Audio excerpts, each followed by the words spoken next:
beginning with our reader, Dr. McCracken from Indiana Wesleyan University. He's one of the education professors, and he's one that I had and enjoyed every time I got to hear him read. So he's going to start reading the Polar Express for us. So if you would like to come up and have a seat on the floor, you're more than welcome to. But we're going to have him start reading, so. On Christmas Eve, many years ago, I lay quietly in my bed. I did not rustle the sheets. I breathed slowly and silently. I was listening for a sound a friend had told me he had never heard. The ringing of the bells of Santa's sleigh. Very good. There's no Santa, my friend insisted, but I knew he was wrong. Late that night, I did hear sounds, though not of ringing bells. From outside came the sounds of hissing steam and squeaking metal. I looked through my window and saw a train standing perfectly still in front of our house. Let me see that. It was wrapped in an apron of steam. Snowflakes fell lightly around it. A conductor stood at the open door of the cars. He took a large pocket watch from his vest, then looked up at my window. I put on my slippers and robe and tiptoed down and out the front door. "All aboard!" the conductor cried. I ran up to him. "Well," he said, "are you coming?" "Where?" I asked. "Why, to the North Pole, of course," was the answer. "This is the Polar Express." I took the conductor's hand and he pulled me aboard. Look at that. They get hot service. Yummy service. The train was filled with other children, all in their pajamas. I get it now. We sang Christmas carols and we ate candies and with nougat centers with white snow. We drank hot cocoa and thick and rich as melted chocolate bars. Outside, the lights of the towns and villages flickered in the distance as the Polar Express raced northward. Soon, there were no more lights to be seen. We traveled through cold, dark forests where lean wolves roamed and white-tailed rabbits hid from our train as it thundered through the quiet wilderness. We climbed mountains so high it seemed as if we would scrape the moon. But the Polar Express never slowed down. Faster and faster we ran along, rolling over peaks and through valleys like a car on a roller coaster. The mountains turned into hills, the hills to snow-covered plains. We crossed a barren desert of ice, the great polar ice cap. Lights appeared in the distance. They looked like the lights of a strange ocean liner sailing on a frozen sea. "There," said the conductor, "is the North Pole." The North Pole. It was a huge city standing alone at the top of the world, filled with factories where every Christmas toy was made. At first we saw no elves. "They are gathering at the center of the city," the conductor told us. "That is where Santa will give the first gift of Christmas." "Who receives the first gift?" we all asked. The conductor answered, "He'll choose one of you." "Look!" shouted one of the children. "The elves!"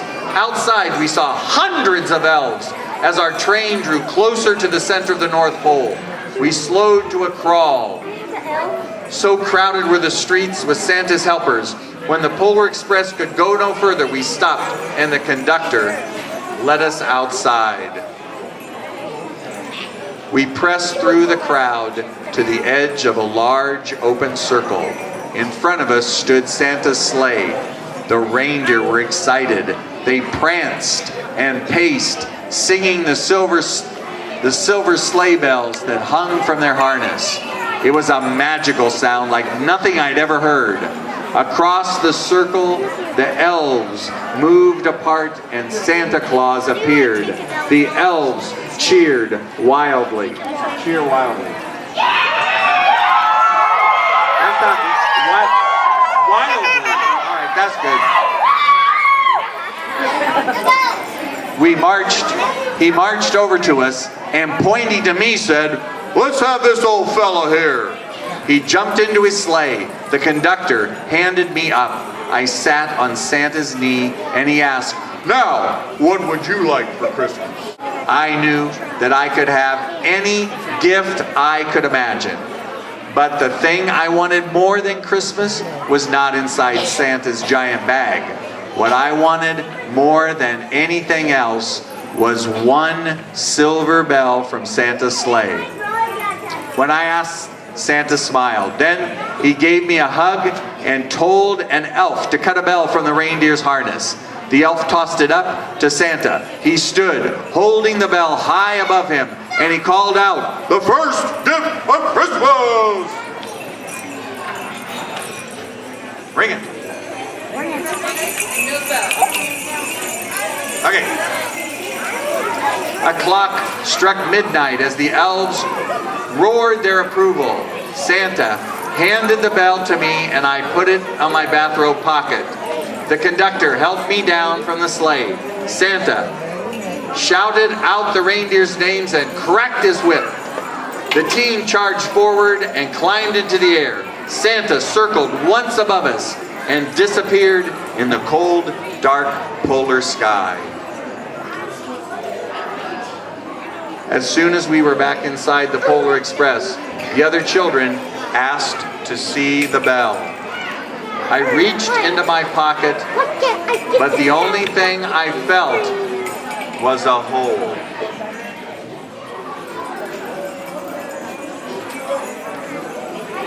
I had lost the silver bell from Santa Claus's sleigh. "Let's hurry outside and look for it," one of the children said, but the train gave a sudden lurch and started moving. We were on our way home. It broke my heart to lose the bell. When the train reached my house, I sadly left the other children. I stood at my doorway and waved goodbye. The conductor said something from the moving train, but I couldn't hear. "What?" I yelled out. He cupped his hands around his mouth.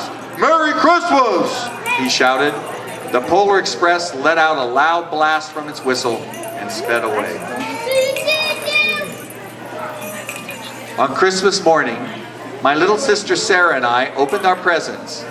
When it looked like everything had been unwrapped, Sarah found one last small box behind the tree. It had my name on it, and inside was the silver bell. There was a note. "Found this on the seat of my sleigh. Fix that hole in your pocket. Signed, Mr. C." I shook the bell. It made the most beautiful sound my sister had ever heard. But my mother said, "Aw, that's too bad. It doesn't make a sound." "Yes," said my father, "it's broken." When I had shaken the bell, my parents had not heard a sound.